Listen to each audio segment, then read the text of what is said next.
Be your science teacher online, and today you and I will be discussing extraction of sodium.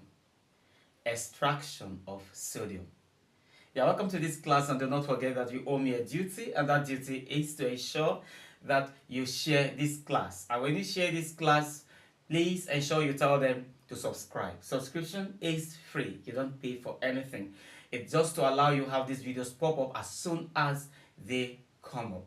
Now, do not also forget that you need to like, also leave comments. Even if there are questions, we're going to attend to those questions.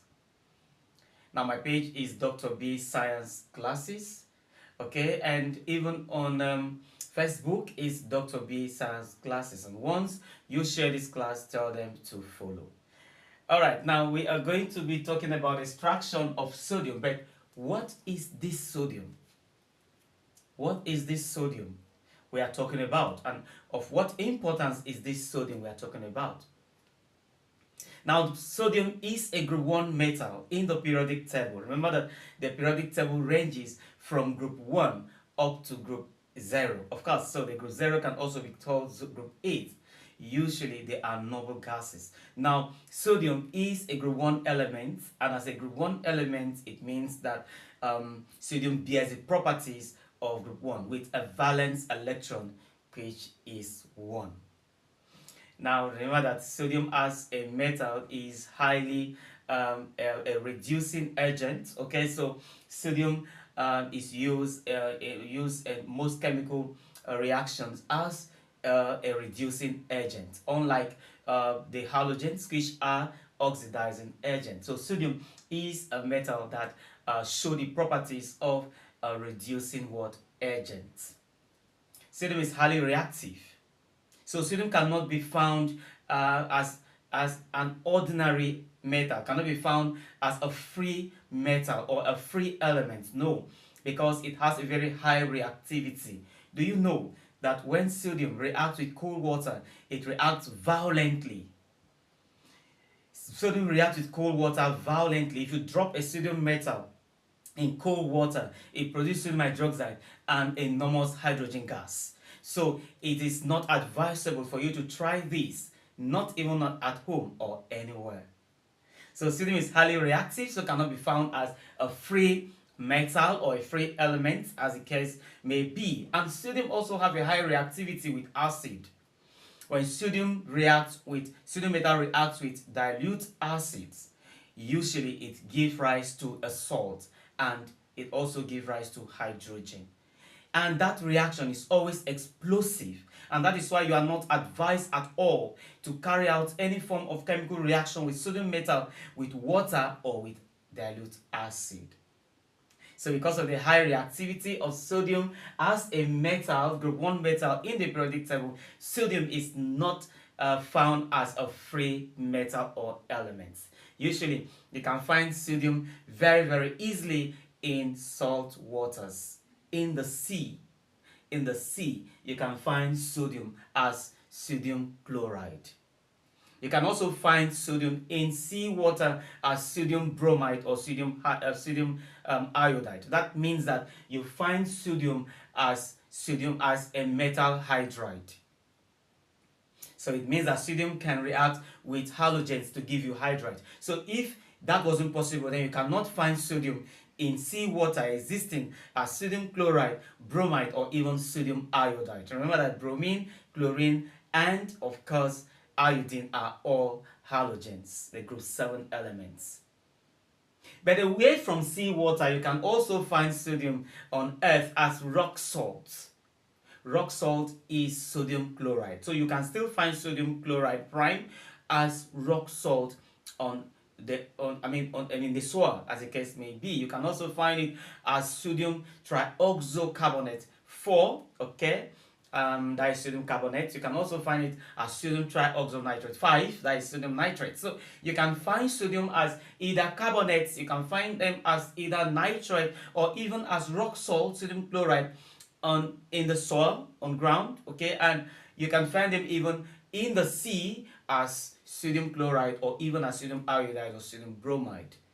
So sodium can be found virtually around a lot of areas in this form that I have just let us to know today, as the case may be.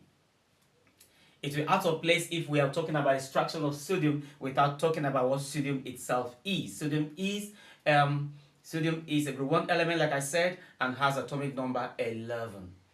So the configuration of sodium is simply 2:8:1 to show you that sodium has a one valence electron, and that is why it belongs to what? The group 1 element.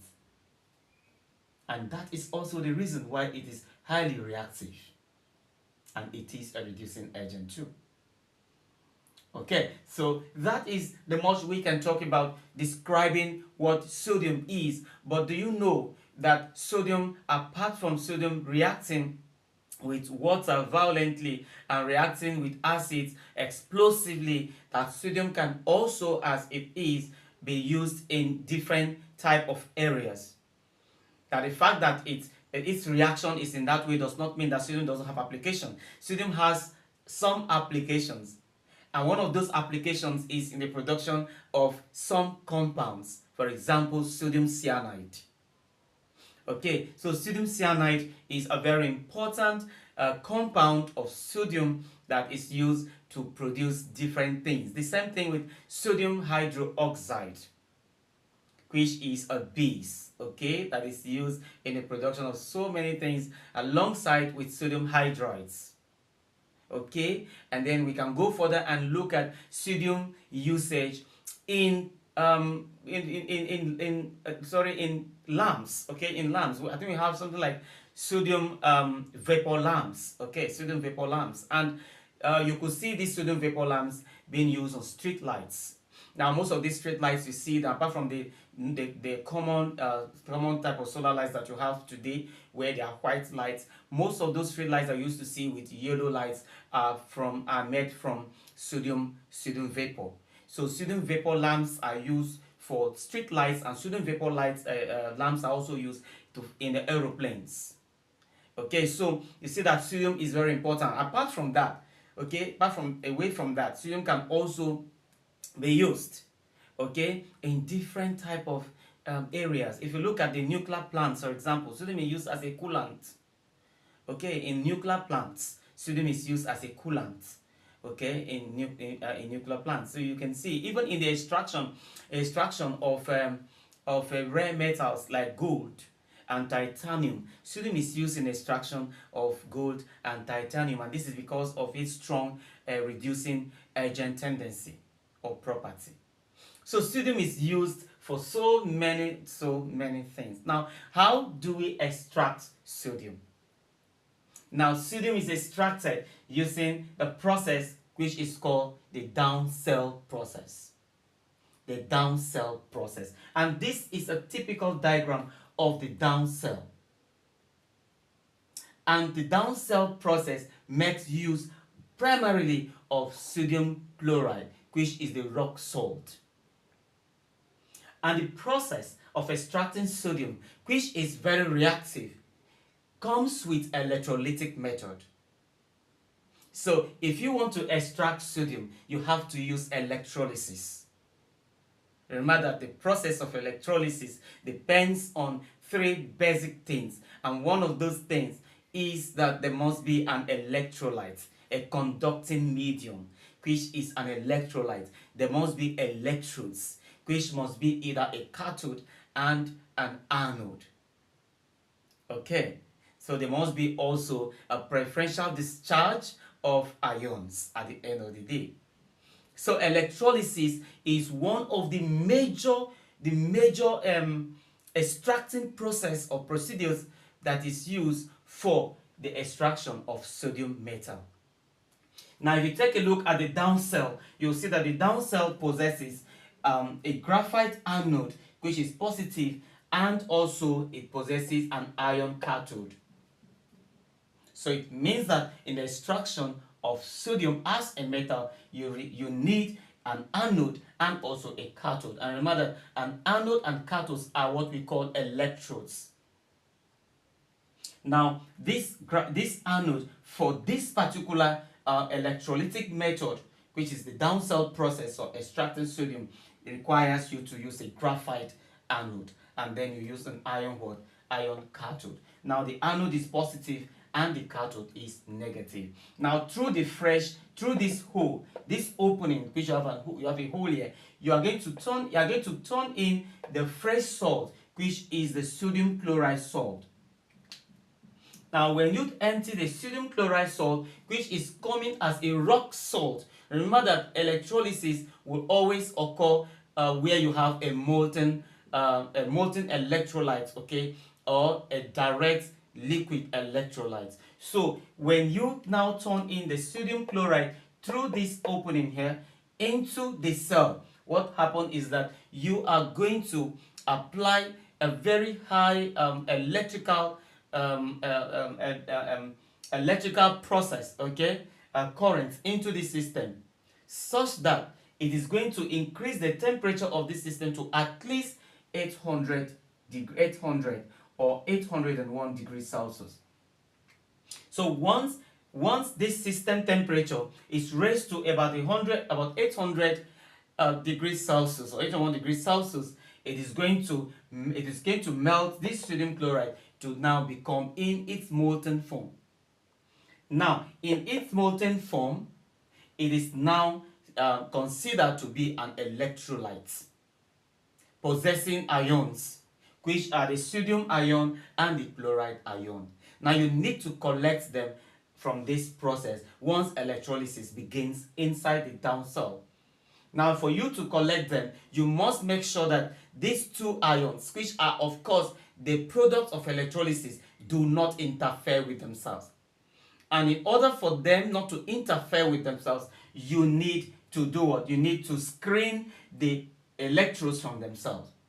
And that is why you have these dotted lines that are pointing down here, showing you that the electrodes are screened from themselves. In this way, you have been able to generate a wire gauge diaphragm.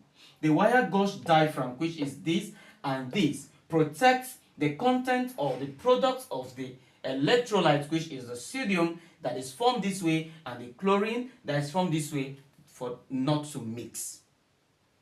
So once this electrolysis begins, there is a preferential discharge of ions and migration of ions. The positive ions that are for sodium, all the sodium ions that are positive will migrate to the ion cathode.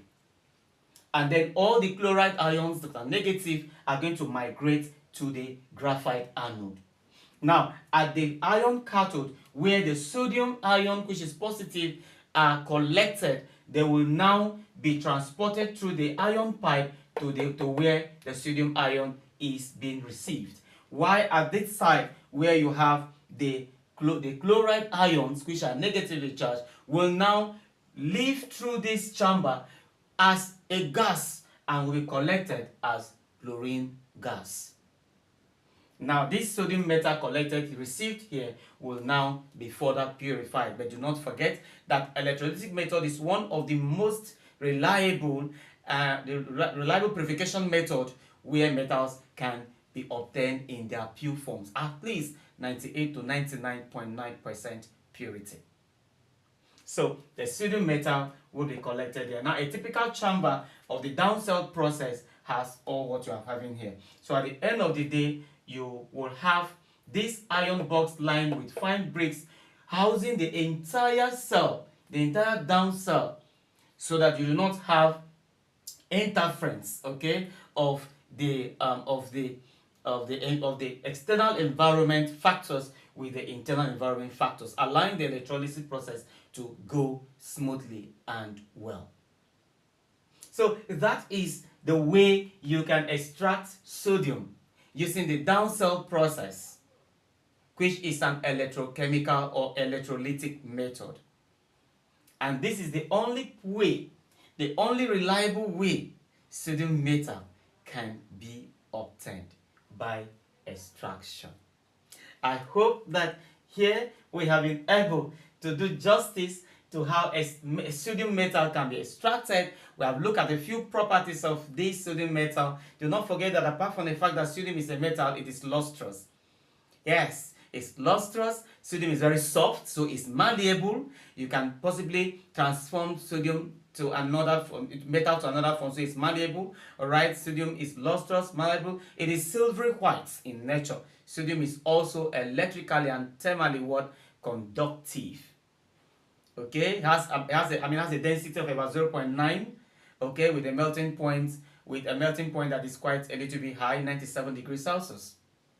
So these are the physical properties of sodium, and we have been able to also look at one or two chemical properties of sodium, use of sodium, and how sodium can be extracted using the downcell process. It's been nice having this class with you. Thank you so much for being a part of this. Like I said, that the name is Dr. B Science Classes.